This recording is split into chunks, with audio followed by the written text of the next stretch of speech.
So, welcome to Women Who Build, the place where we celebrate trailblazing women who are building innovative businesses and careers.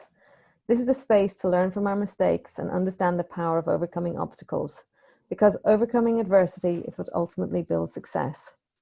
So, I'm your host, entrepreneur and agent provocateur, Anne McNamara, and every month I'll be talking to a new interviewee about what they've overcome to build the life that they have now. Liz Clausen has built a very cool life. She's a Californian artist, a designer, a maker, a builder, an entrepreneur. I'm going to let the pictures do the talking here.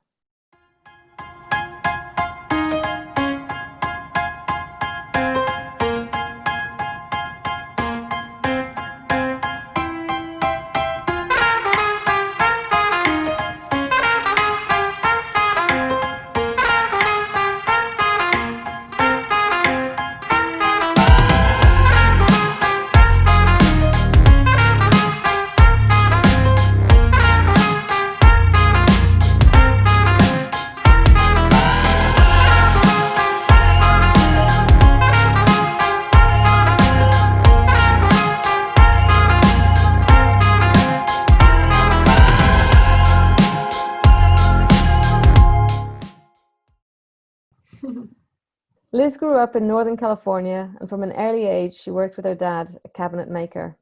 This led her to study interior design and architecture at the Academy of Art University in San Francisco. She could have gone on to work for a design house, an architect's practice, or another traditional route, but instead she forged her own path. What I find inspiring about Liz is how she lives her life on her own terms. This has led her to develop a line of beautiful art pieces from salvaged materials. It's led her to be one of the most in-demand interior designer and builders in the North Bay. It's led her to start refurbishing vintage trailers, turning these into mobile bars and living spaces. It's led her to the beach where at the age of 40, she decides it's time she becomes a surfer, and within weeks, she looks like a pro. Here's a woman who knows how to rock the Californian lifestyle. Liz Clausen, welcome to Women Who Build. Thank you. So you make it look so easy. Did you start out with a plan for how you're living your life now and building this career? I don't think I really did. I think early on, I kind of always knew working on my own might be a good fit for me. Not that I can't play well with others, but I do kind of like to do my own thing. So I did start in a company right out of college, and it was great. But then I was able to go on my own and able to survive. So I think that's the best fit for me. What gave you the confidence to take that first step? Because that was a very early stage. You were 6 months out of college, and then you say, you know what, I'm going to do my own thing. That's really brave. I think it was a bit of luck, and the first job that I kind of fell into, it was I got hired on a big residential project, and it was with somebody I knew. I didn't know very well, but through a bunch of coincidences, we just happened to bump into each other and start talking, and they were just in the beginning of a really big house remodel. So I ended up starting with them just a couple hours a week, just on maybe some design stuff. And it just kind of snowballed into me taking on more and more, and then me actually pretty much project managing the entire job, which lasted about 1.5 years. So I was able to go on my own because that was a big job that was, enough money, enough time. So I think it was a little bit of luck. Yeah. And you said that so I asked you to prepare 3 obstacles before we came, and your first obstacle was that you launched into a recession. So you graduated in 2006, was it? Yeah. So just before. So I was able to jump into that job quick, but right as that job was wrapping, things started to fall away. Yeah.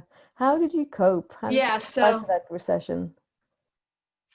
So at that time, I kind of had to start reinventing myself, which has kind of led me to have a lot of different roles, like your intro said. On the first job, I was really the interior designer.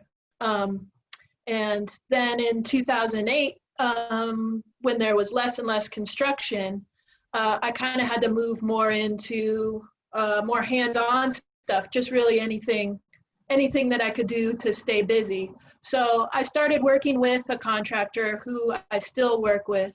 And I had a couple design jobs that I could hire him on, but they were small, so I would kind of just be hanging out around and just because I had time. And I had hands-on experience, but I started jumping in doing that. And so he and I started working together more and more. And we would do, decent sized residential remodels, basically just the two of us, not even really sub stuff out, just because we kind of had to fill the hours. Yeah. How long did that go on for? How long did you feel like you were just filling hours? How long did that recession last for you? I think it was probably a good 2-3 years. And then it started to get a little better, but then we were kind of in that role. So then it was trying to learn how to get out of that role, which I'm still doing. Like we still do hands-on stuff. But yeah, I'd say 2 or 3 years at least. Yeah. When did you start with your individual sort of artistic projects? So all of the creative stuff that you do? That was actually the very first thing I did. Before I went to school at the Academy of Art, I was at Sonoma State, and I actually found this chair on the side of the road. And at that college, I was there playing basketball, and that took up a ton of my time, but then I was injured. So again, I found all this time on my hands and had to kind of reinvent myself. So it was basically just painting this random chair in my garage. My roommates were a little worried about my mental stability. And then I just kind of, I don't know, I painted this really crazy design, and somebody said to me, oh, you should try and sell that. And I ended up donating it to this fundraiser auction, and it sold for like a few $100. But then somebody came up to me and said, I was trying to get that, could you paint me another one? So it just turned it into this thing with chairs. That's why my business is called Pick Your Seat. It started with that. So kind of finding random objects and refinishing them, starting with chairs. And then the woodworking in the shop with my dad, I had been around that. And so it went from chairs into different products of, most made from recycled materials and stuff. You've kept that up all these years. Yeah, and it's always been kind of a side thing. It's never been, I've never mass produced or gone like full bore on that. There's been times, again, like when the economy changes or when busyness changes with other things, that maybe I throw a little more focus into that. But it's always been a little bit of the side gig, not the main gig. Yeah. And I mean, it's really interesting talking to different women, and your second obstacle comes up so often, which is doubt, and specifically self-doubt. And I know you were very clear that it wasn't necessarily self-doubt, it was just doubt about whether this would have life in the market, whether there was a demand for your offer. How did you overcome that, and how long do you think it took before you felt like there was no doubt anymore? Well, I think there's probably always a little bit of doubt, but definitely has lessened. I think when I was first out of school and doing the design, I kind of wondered if it was even like a necessary job, just because from my point of view, like that how my brain worked, it worked where, I could just do that. And so you only have really your point of view until you get more experience working with people. that I didn't even know if I was a necessary job, especially then when the economy was bad and it definitely wasn't necessary. But then as I got more experience, as I work with people, you know, people's brains work in different ways. People can't visualize. And then, you know, some interior design is very much just surface and stuff. My degree is in interior architecture, so I can do plans and move walls and stuff like that. So, you know, in a remodel, even a small one, there are a ton of details. And as I've learned throughout the years, if I can be there to manage it and keep it organized and keep it on track, it's just so much smoother. And, you know, some people can do it themselves, but it's really not that easy. So, you know, that gave me a bit more confidence and lessened my doubt that I was actually necessary. Yeah, I mean, Yeah. I completely get that feeling, that feeling the first time when you're really articulating what it is, the services that you do, you think, are they going to buy this? As in, are they going to even buy the concept of what Yeah. I'm saying to them? I do this thing that I can barely Yeah. articulate myself, and I want you to give me money for it. It's really hard. Yeah, exactly. Yeah. Yeah. And then I feel sometimes a little presumptuous of like, well, I have taste and style, and you know, you I have definitely need me in nothing. your house. Like, I don't want to be a jerk, and I don't want to be all, you know, pompous about I'm better than you at, you know. So it's a fine line. Yeah, And absolutely. some people have great style, and they just need a little reassurance. And then some people just know, they're like, I have no idea how to visualize. I kind of know what I like, but I don't know what looks good. I don't know how to put it together. And so that helps when it's a situation like that.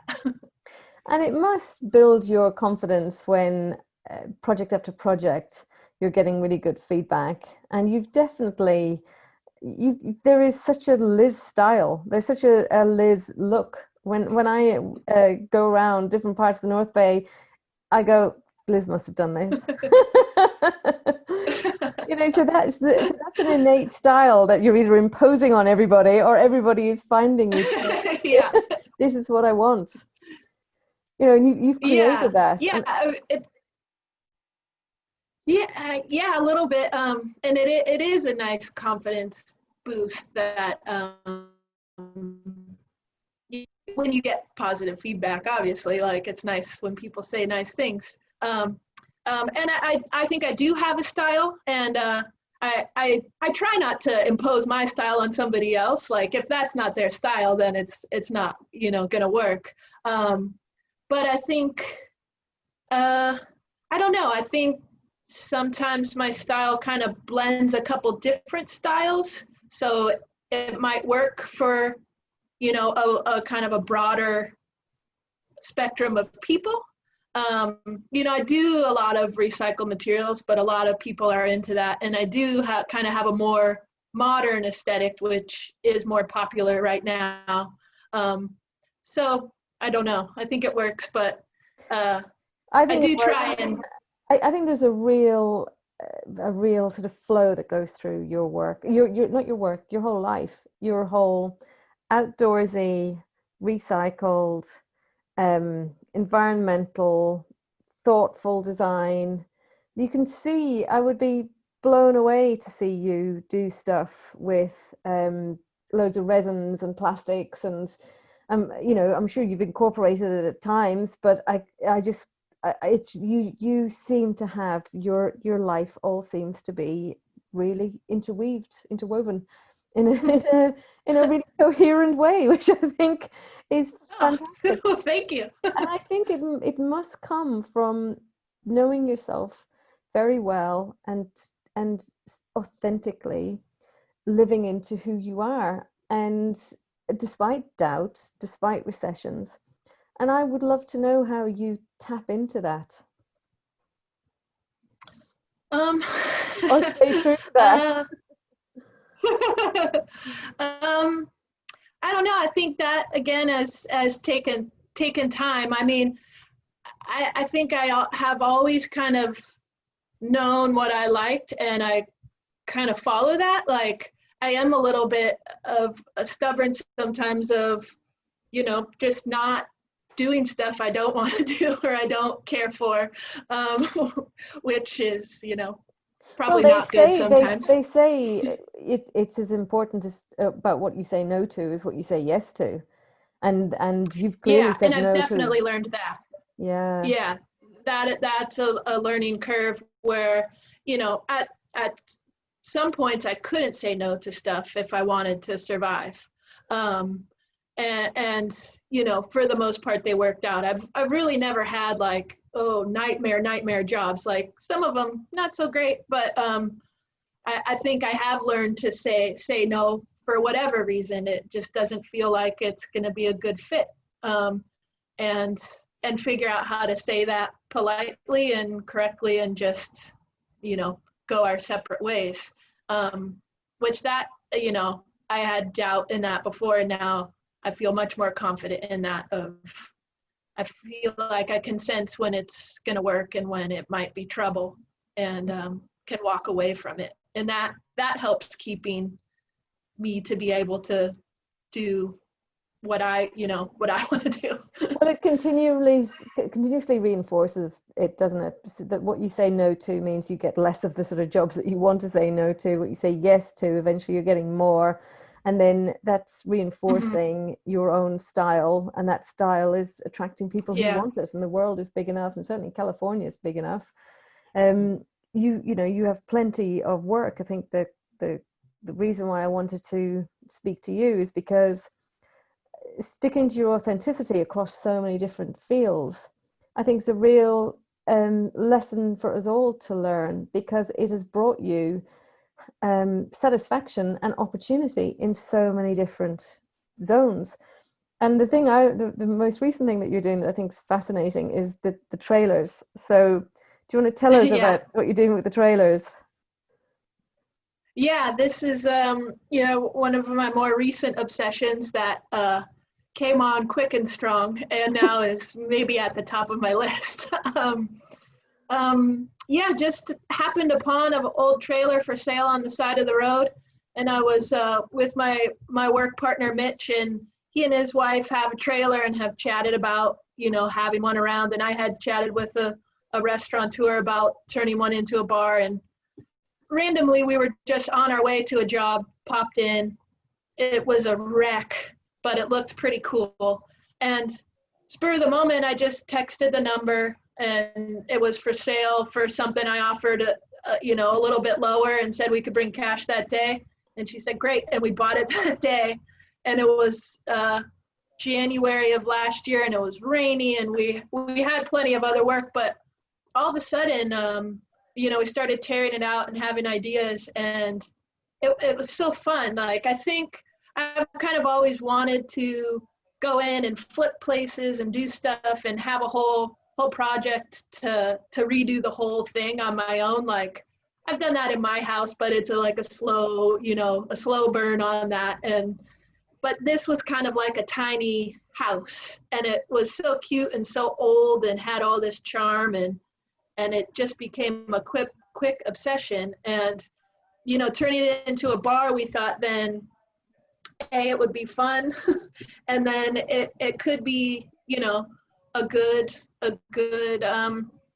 business idea for different events and things like that. And so it only took us a couple months to turn one around, and right away we had it at a couple of places for rent, and then right away I started looking for more trailers, and now I look for trailers every day. And how many trailers have you got now, Elizabeth? Oh, I don't know if I should answer that. Currently we have 5, and the 6th is on its way. And three are completed bars ready for rent. And then one is maybe going to become a coffee cart that we're selling to somebody for their business. And then the other 2 are actually going to stay campers. That the plan for that is still up in the air. Maybe flip them and sell them.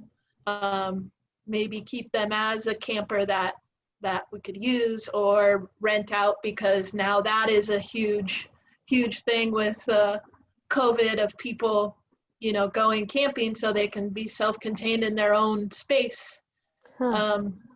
So it's also an ever-changing avenue. And what about the plans for the new Elizabethtown? The new the new trailer. Yes, there's it's already happening in different places, but people have created these little trailer villages, where I've stayed in one in Ventura. There's one in the Central Coast, like around this pond, and like, they've taken vintage trailers, fixed them up. They have bathrooms inside or outdoor showers and stuff. And it's this village of these like charming vintage trailers that are fixed up, and you can rent and stay there and Airbnb. And I mean, that would be a dream to set that up somewhere. Looking for some land, looking all the details like money and such to maybe get that going in the future. I don't Very. know if we're sold on the town name Elizabethtown, but Yes, you may need a little bit of thought. And your last obstacle to overcome, I thought was very interesting, because again, it's so shared, but not a lot of people say it out loud, is the fact that you hate networking. And yeah. we are told again and again, get out there and get your name round and go to every party going and go to all the business events and join chambers and go to black tie do's and go to everything. And I mean, I'm an extrovert, so I kind of enjoy it, but the level you're meant to be doing it at, I don't enjoy. When you're launching something new, I know you're not an extrovert. That's not where you get your happy space from. How have you managed to build a business while hating networking so much? Well, I think I did the networking stuff in the beginning, the traditional networking stuff of, checking out the different groups and the women's groups and the builders groups and this and stuff. And it just, some of them were great and kind of natural. Some of them felt so forced and so, I don't know, they just didn't feel very genuine to me. It was all about like business and this and the, cards, and it just didn't feel natural to me. I think again, it took some time and experience to figure out that I could kind of do it in my own way, and that traditional part that didn't feel comfortable for me, that I just wanted to hide in the corner, I didn't have to do. I still like to be out there and meet people, and all of my business is referral based and from knowing people, but kind of in just a more natural way. Like I was telling you before we started this, like I got a job from meeting somebody in the beach parking lot because she was trying to figure out what my license plate is, and that's totally random and that's not going to happen very often. But I think I just feel more comfortable in a natural networking environment without that label networking. Yeah. And I found a way to make that work where I don't have to join the groups and stuff. And I think, different industries, real estate or stuff, when you need like clients, that you might need to do that. Like I have kind of a longer, if I have a couple big jobs a year and then a bunch of smaller jobs smattered through, I don't need 200 clients a year. I need probably like 10 good clients a year. Yeah.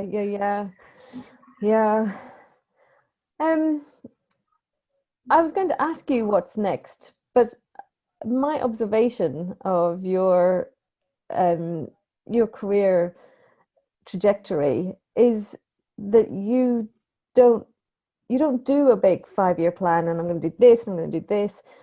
I observe you sort of feeling it out and responding to opportunities. Have I got that right? Yeah, I think you do have that right. I think I kind of started a couple years ago to try and have a 5-year plan. and the plan was maybe to expand and to kind of bring people on and build a business with multiple employees, and and get bigger and have a whole crew of my own rather than subs. But I think the plan isn't that anymore. Again, I kind of know what I want to do and what I'm good at, and I think kind of more of the micro business plan of where it's really just me, and then I have a very good network of people. Right now, I'm feeling like that's my plan, and like you said, I do just kind of feel it out and see where it goes, which maybe is a little bit like not good planning, but so far it has worked. Oh, no, I agree. I've definitely shifted from 10-year, 5-year, 3-year, 1-year, Q4, all that kind of stuff, because it's exhausting. It's no fun, and every opportunity ends up being a problem because it doesn't fit into the whole thing. And how can you project out that far? You get something like a pandemic where you're like, oh wow, okay, weren't really hadn't got this planned in. and it just seems a lot more organic and fluid and relaxing. You can still it's the same, but just do it in a less sort of maniacal way. Yeah, I found, when I was thinking employ this and that, like I probably could be more successful and do bigger jobs and make more money, but I think the stress when I just kind of started putting my toe in the water there, the stress, then I think the role I would be in is a role that probably isn't my strong suit, of more managing and phone calls and emails and all that stuff. Like I'm better at the hands-on and being out there, and I think I know that. And if I'm not like a huge international designer, I'm okay with that. I'm okay with just having good, successful jobs around here and doing a good job and being happy doing it. And I can support myself. I'm not driving around in a limo with diamonds draped on me, but I don't really want to do that anyway. So I mean, I think that's it's really hard in the Bay Area. The Bay Area is you're just tripping over billionaires. I mean, billionaire is not a unique. Millionaires, like your average Google employee is a millionaire. Yeah. How do you cope with, how do you not so much cope with, how do you handle that sort of extreme wealth, and then the sort of the expectation that is the American dream, is just what you do. Liz, you should be franchising this, you should have 3 product lines, you should scale it like crazy. How did you resist? Were you ever tempted into that? Or were you ever tempted into it? Yeah, I think so. With the different product line, it was like, oh, should we try and get this in? Should I design stuff that somebody else can manufacture, and then it'll be this, and it could be big, it could be go here, go there. And should I just do really, really high end stuff so that, I make one piece and sell it for $50,000, and like, neither of those things are really me. I'm not a real high end artist that spends 10,000 hours doing one thing. I did feel pressure to do that and franchise and get bigger, and but as I kind of tried to do it, it just didn't really make sense, and that just isn't my strong suit. My brain, like we were talking about people designing their house, my brain doesn't really work like that business wise. I think I can't even comprehend how to do that, and it seemed like it wouldn't be a good fit for me, even if it did kind of take off. I think I like making each piece I make and then having different ideas and making something else and and lots of times I do just give it away instead of sell it. And the business model isn't great, but I like it. um, and the money around here and the billionaires and stuff, like I haven't had the giant billionaire clients, because I don't think that is my style. Definitely there's just wealth all around here, and I think a lot of people strive to have some sort of wealth and be comfortable and be able to do fun stuff.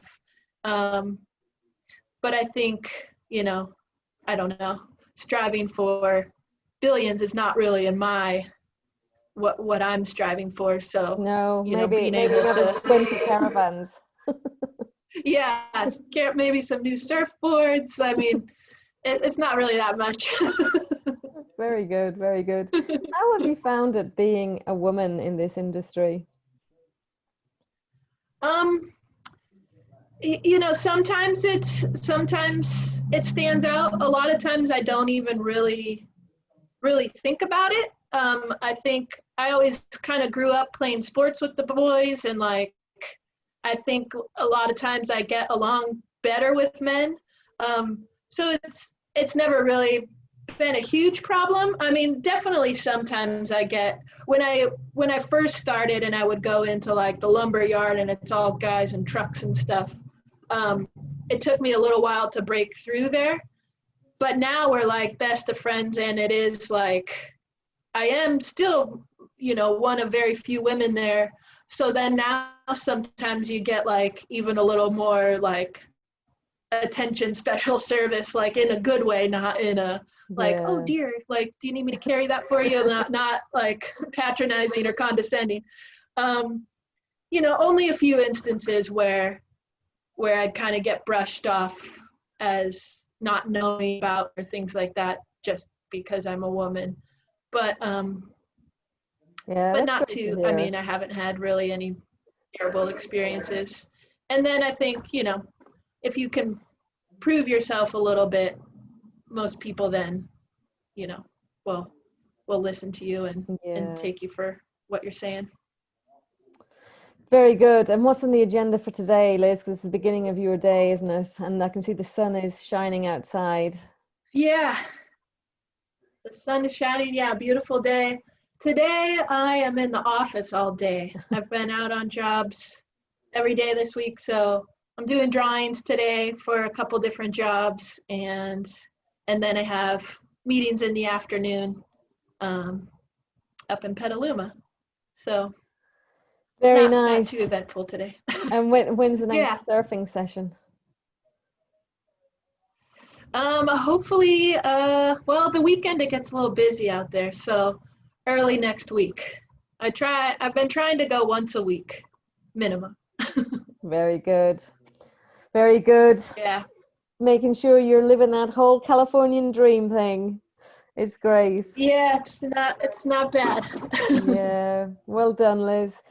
It's been so good to have spent some time with you when I was out there in California, and you have been a real inspiration about following your heart and following your authenticity and seeing what you can contribute when you are really authentic. And I love your work, I love your art, and I love going around and going, that's Liz's, because I think it is really distinctive. So thank you for your time. That's really nice. Yeah, Lovely. Thank you. I really appreciate it. Yeah, it's been very nice to talk to you. And you have a great Californian day. Thank you.